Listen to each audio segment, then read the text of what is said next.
अस्सलाम वालेकुम नाज़रीन, मैं आपका host Mohammad Ali Bhatt advocate high court आपकी खिदमत में हाजिर हूँ। नाज़रीन, आज का जो वीलॉग है वो अगेन ब्लैक लिस्ट पासपोर्ट के हवाले से है। नाज़रीन, बेशुमार कॉल्स, बेशुमार एसएमएस हमें मौसूल होते हैं। उसमें हम तफसील के साथ अपने क्लाइंट के साथ बात करते हैं, उनको बताते हैं जो वो अपना मुद्दा रखते हैं, जो वो अपनी सिचुएशन बयान करते हैं, उसके मुताबिक हम उनको बताते हैं कि आपका लाएअमल आगे क्या होना चाहिए। डिफरेंट कुछ सवालात तो आते हैं, लेकिन कुछ ऐसे सवालात होते हैं जो एक तरह के ही होते हैं, यानी कि उसके मुतल्लिक लोग बार बार पूछ रहे होते हैं। एक सवाल मुझे एक खातून ने पूछा, उसने अपना पूरी वाक़या बयान किया मेरे सामने। उन्होंने बताया कि मेरे साथ क्या हुआ। एक्चुअली वो अपनी बेटी से मिलने दुबई चली गई। वो अपनी बेटी के पास रह रही थी। उसी दौरान शायद उनका गालिबन वीज़ा एक्सपायर हो गया, लेकिन वो उसके पास रहती रहीं। वो एक दिन कुछ चीज़ें ख़रीदने के लिए मार्केट में गईं, तो उनको वहाँ की पुलिस ने अरेस्ट कर लिया और उनसे तलब किया कि आप अपना वीज़ा, अपना पासपोर्ट हमें चेक करवाएं। जब उन्होंने अपना वीज़ा और पासपोर्ट चेक करवाया, जो कि एक्सपायर हो चुका था उनका वीज़ा, तो उन्होंने उनको पाकिस्तान डिपोर्ट कर दिया। अब इस तरह के कई केसेस हमें सुनने को मिलते हैं। इस केस को बताने का मकसद ये है कि इस तरह के जो सिमिलर केसेस हैं, उनमें हम आपको एक ऐसा वीलॉग बना के दे दें जिसमें तमाम सवाल क्लियर हो जाएं। अब जब दुबई से या किसी और मुल्क से भी कोई पाकिस्तानी जब डिपोर्ट होकर वापस आ जाता है, तो उसको ब्लैक लिस्ट में डाल दिया जाता है। इसके अलावा हम आपने वीलॉग में बता चुके हैं कि कौन कौन से ऐसे लोग हैं या कौन कौन ऐसे सर्कमस्टांसेस हैं जिनकी बेस के ऊपर किसी को ब्लैक लिस्ट किया जाता है। एक तो ये मैंने बयान कर दिया कि वीज़ा एक्सपायर होने की वजह से उन्होंने आपको, ओवर स्टे होने की वजह से आपको उन्होंने रिपोर्ट कर दिया वापस, और यहाँ के हुकाम ने, यहाँ के पासपोर्ट ऑफिस वालों ने, इमिग्रेशन वालों ने, FIA हुकाम ने आपको ब्लैक लिस्ट कर दिया। एक तो ये सिचुएशन।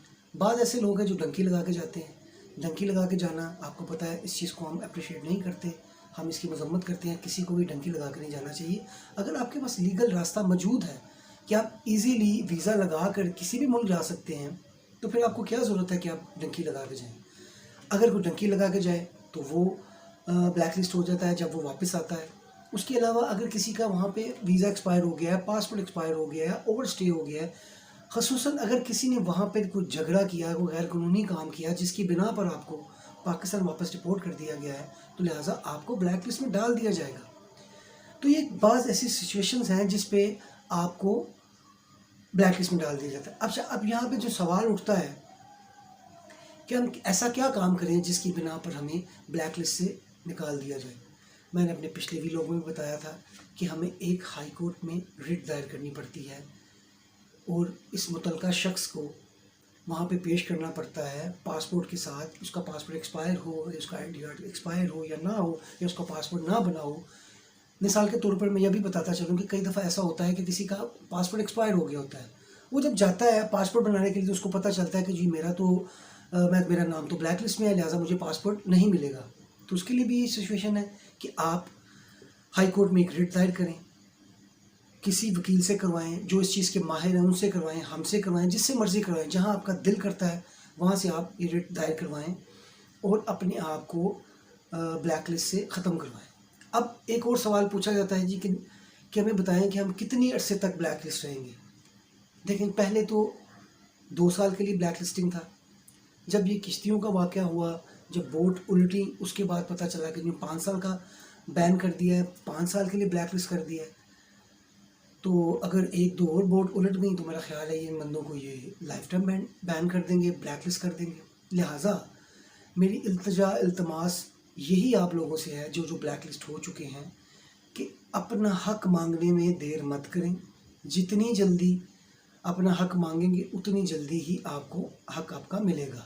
इसकी मिसाल इसी तरह है कि भाई, अगर 5 साल का आप वेट करते रहेंगे, 5 साल बाद भी आपको हाई कोर्ट्स का दरवाज़ा खटखटाना पड़ेगा। वहीं से आपको आपका रिलीफ मिलेगा, वहीं से आप ब्लैक लिस्टिंग से ख़त्म किए जाएंगे।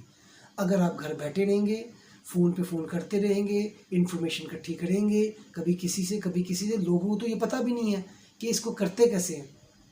دیکھیں ہائی کورٹ کے آرڈر پہ یہ ہوتا ہے کہ آپ کی کارروائی جو ہے وہ تیز ہو جاتی ہے.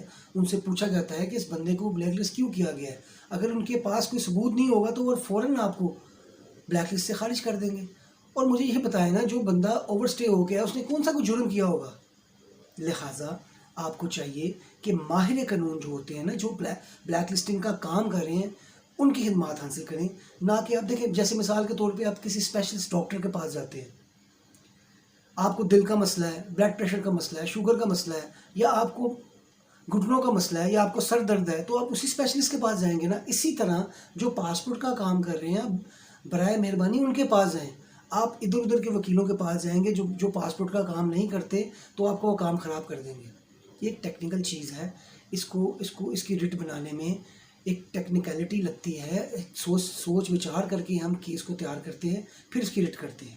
برائے مہربانی ایسے وکیلوں سے یا ایسے لوگوں سے پرہیز کریں, خاص طور پہ ایجنٹ سے.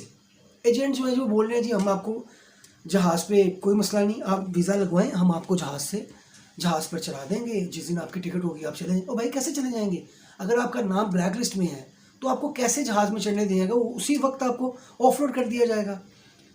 بلیک لسٹ کا مطلب یہ ہے کہ آپ جس ملک سے بلیک لسٹ ہو کے آئے ہیں اس ملک نہیں, کسی بھی ملک نہیں جا سکتے آپ, ایون کہ آپ عمرہ کرنے بھی نہیں جا سکتے. تو اس چیز کو سمجھیں آپ کہ اگر آپ اپنے آپ کو بلیک لسٹ سے نہیں ہٹائیں گے تو آپ جب بھی ویزا لگوا کر کسی بھی ملک کا جہاز میں بیٹھیں گے وہ آپ کو فوراً آف لوڈ کر دیں گے کہ آپ کا جو پاسپورٹ ہے بلیک لسٹ میں ہے. پہلے آپ جائیں, جا کے اپنا بلیک لسٹ سے پاسپورٹ کو ہٹائیں.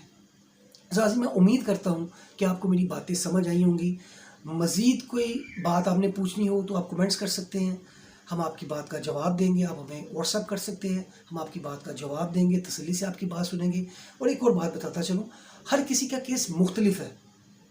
لہٰذا آپ کوشش کریں کہ جب بھی آپ واٹس ایپ کریں یا وائس میسیج کریں تو تفصیل میں ہمیں بتائیں تاکہ ہم بھی آپ کو تفصیل سے جواب دے سکیں.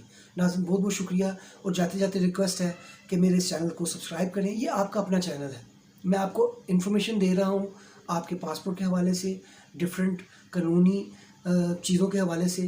تو آپ اس چینل کو سبسکرائب کریں تاکہ ہمیشہ آپ کو اپڈیٹس ملتی رہیں. بہت بہت شکریہ. چینل کا نام ہے قانونی گپ ship with Muhammad Ali but.